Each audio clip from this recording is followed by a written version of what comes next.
few weeks down the line and I've got the van all kitted out. I'm very, very happy with it. There's a few sort of minor things I need to do along the way, but it's getting there. I've had a chance to get out and use it. And what we're going to do is we're going to show you through sort of everything in situ, how I've got it laid out, and just all the functions and features of this Yoke sort of rack out system. Right, so starting off with the back drawers, you've just got this catch that pops up there, and these two little yellow prongs to slide this out. That comes out the full length, and then basically this works as like a bit of a work table. You can tie rigs at it, you can make brews at it, cook at it, do whatever you want. And I had these top bits added just to make obviously a bit more use of these drawers, and then inside the drawers obviously there's loads of storage space as well. All sorts of stuff in here. This one just got a clothes bag, a pod if I go anywhere where I need a pod. Again, more spare clothes, spare waterproof. So nice light stuff at the front to not to put too much stress on the drawers. And then you can also have these at like a half extension. You've obviously got to go all the way in to do that. I'll show you on the other one. But on this one,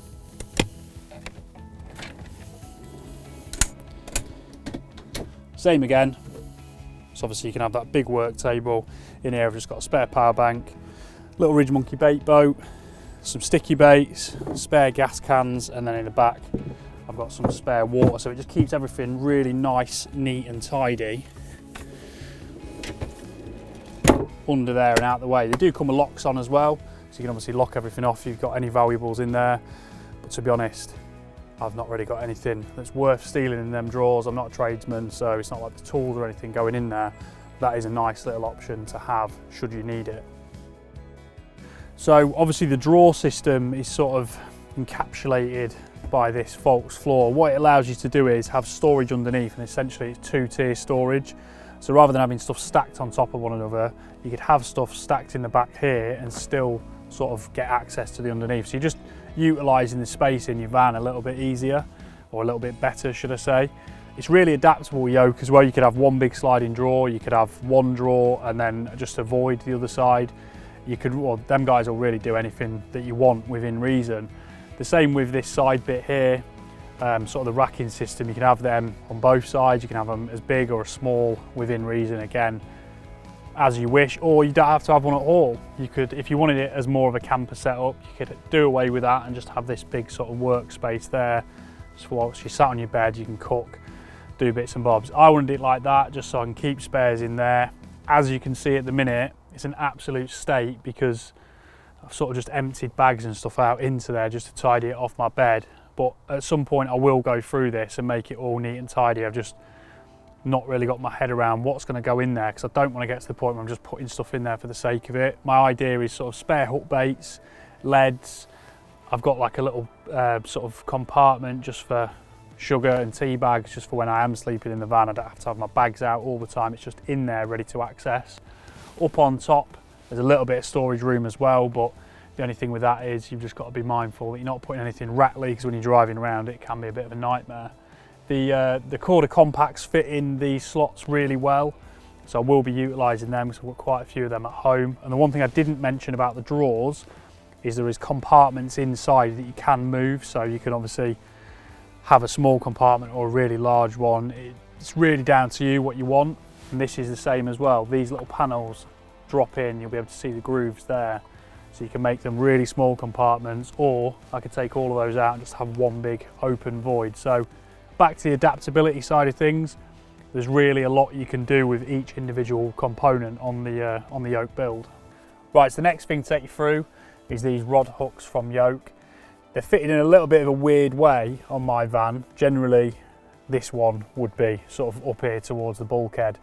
The reason I've had it like this is, as you can see, I'm sat on the bed in the van, and it just sort of gives me a little bit of room this side, so I'm not banging my back into this. It works exactly the same. I just asked them to fit it a little bit further down. My 12-foot and 13-foot rod bag sits on here perfectly, just locks in, and then you've got these loops there that lock it into place. This top one, as you'll see, there's not a great deal of room. My idea for this is, in the summer, my floater fishing sort of rod or setup is in a single skin, so that's just going to sit up there. Obviously I don't have it with me this time of year because it's a a relatively pointless thing to carry. So yeah, my 12 or 13s go there depending on what I'm using for the session, and then that top one, you could use it for anything really. Single rods, things in single skins. As you can see, I've got my throwing stick there randomly at the minute, but yeah, great item to have. It just keeps your rod safe from anything sort of falling on it or anything sort of banging into them and damaging them. So moving round to sort of this side of the racking system, Yoke put me these little captive nuts in there, which ironically I had some hooks from Amazon that thread straight into this. I can't remember what the sort of thread pattern is or anything, but it just seemed to work perfectly. These are a pretty easily purchasable thing. What this allows me to do is just hang my keys up there so I don't lose them, hang my receiver there, again if I'm fishing out the van, and my Polaroids. I'm a nightmare for taking Polaroids back in the house, leaving them on my head, putting them down somewhere, and then I'll get to the lake the next time I don't have them. So I tried to make a habit of hanging them there. This little box here, I'm not too sure what I'm going to use this for yet. At the minute, it's got my ground spike for when I bring my dog fishing, so I can just screw that into the ground, keep my dog sort of safe from the wildlife and anything else.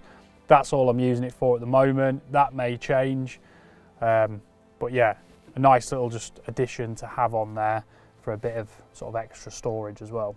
So as you can see, this is pretty much me how I've been fishing sort of the last 24 hours. Now, I wouldn't advocate for this all the time because I've done very, very little time fishing from a van, and let's be honest, there's not loads of places you can do it from, but it's nice to have the option. The solar bed chair fits in here perfectly with two legs sort of on the deck, and then the back legs folded just on a little rubber mat just to stop it from damaging this stuff. And it works nice as sort of like an in-between, because my initial thoughts with this van was to not have the bed chair here at all, but to have the floor locks from Yoke, so my Barrow comes in the side, locks in, and then everything else is sort of nice, neat and tidy. But it's good to have this little option, because in the winter, I know a lot of people go, oh, fishing from your van isn't fishing, but I'd rather be here doing it like this. And as well, obviously I can work from the van. It's not always that I go and shoot a feature or something like that, and I'm actually fishing as well. So having the option to sleep in the van, not have to bivvy up, get everything wet, it's just nice to have like a little base to work from. I know that's not going to apply to everyone, but the bare bones of this van, having it set up sort of so the Barrow goes in the side with the drawers, everything really organised, that will appeal to most people, I understand that. But again, there might be some of you out there that do want to sort of use your van like this as well. So the things I haven't mentioned are obviously the Yoke Barrow floor locks.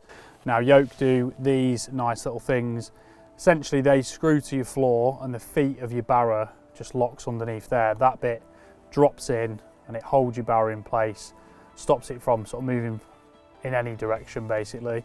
The reason I haven't fitted these yet is because I'm not 100% sure where they're going to go, and I'm not too sure whether I'm going to change my Barrow pretty soon. So obviously you can buy these from Yoke, so you can just fit them to your van and you can position them wherever you want. Same as what I'm going to do. I'm probably not going to do any fishing that warrants me having the Barrow for maybe 3 months. So for now, these are just going to stay to the side until I get a chance to use them. The next piece of the puzzle is this little jackery tray that I had the guys make for me. Basically, I gave them sort of which jackery model I had. They took the dimensions from online and just made this tray to stop that from sliding about. Exactly the same thing with this. They've sort of pre-drilled some holes, give me some fixings so I can put this wherever I want. I've just got to get everything sort of in the right place and just really make sure I know where it's going to go. It will be removable as well, but the key point to this is you might not have a jackery, but you might have something in your kit that you just want like a little tray for like that. And you could really double this up and use it as anything. It can be sort of a tea, like to keep all your tea stuff in to the side if you are going to fish in the van. The world's your oyster with it really, and the guys are really happy to do custom stuff. So just ask them the question if you do head over there, and yeah, they can pretty much do anything. Lastly, I've got a bucket tray that the guys have made me as well. Now, I imagine most of you as carp anglers will have certain types of buckets, be it sort of fox buckets, corder buckets. I have the Sticky Baits 13 litre ones. So again, I gave the guys the dimensions and they sort of tailored this bucket or bucket tray to that. So this would sit along the back wall, bolts down, and it fits 3 buckets, stops any sort of eventuality of them falling over under hard braking or cornering or anything like that. And the whole thing about this van is the whole thing about the build is it's so customizable. And I just want to reiterate the fact that I've not gone for the sort of camper style build, because I could have gone out and got a really functional camper van, but I didn't. This is meant to be hard wearing, durable. The Hex Black ply is like wipe clean, doesn't damage very easily. And yeah, it's just perfectly suited to carp fishing. That is my ultimate carp fishing van pretty much finished. Barring putting a side window in, which I mentioned before, potentially a diesel heater for sort of the colder months and drying kit out, we're pretty much there. Big thanks to Yoke Vans for sort of working with me to kit this van out. It is worth mentioning they are a long way away from me, but the reason I went to them is because obviously Louis is a carp angler, so he knows sort of the vision I had in mind. The guys over there were really good to chat to. The guys in design were really easy to work with. So if you're looking to get yourself sort of your trade van or a fishing van kitted out, head over to their website, give them a call. They'll be more than happy to help. I am extremely happy with this, and I'm sure I'll enjoy it for many more years to come. So thanks for watching, and we'll see you on the next one.